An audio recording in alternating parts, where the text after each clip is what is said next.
বলিউডের জনপ্রিয় গায়িকা নেহা কাক্কারের নাম ব্যবহার করে বড় ধরনের প্রতারণার অভিযোগ উঠেছে মুম্বাই জুড়ে। এ বিষয়ে মুম্বাইয়ের ওরুলি থানায় অভিযোগ করেছেন এক আইনজীবী, যার নাম শবনম মোহাম্মদ হুসেন সায়েদ। ৪৫ বছর বয়সী এই আইনজীবী দাবি করেছেন, ভুয়া অনলাইন ট্রেডিং প্ল্যাটফর্মের প্রলোভনে পড়ে তার ৫ লক্ষ টাকা গচ্ছা গেছে।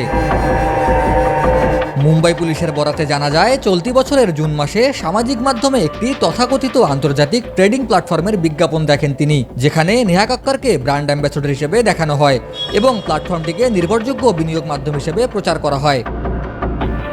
পরে বিজয় ও জিমি ডিসুজা নামে দুই ব্যক্তি তাকে বিনিয়োগের পরামর্শ ও মোটা অঙ্কের মুনাফার প্রতিশ্রুতি দেন। জুন থেকে অক্টোবরের মধ্যে শবনম ধাপে ধাপে ৫ লক্ষ টাকা বিনিয়োগ করেন সেই অ্যাকাউন্টে, কিন্তু বিনিয়োগের পর কোনো রিটার্ন না পেয়ে তিনি বুঝতে পারেন প্রতারণার শিকার হয়েছেন।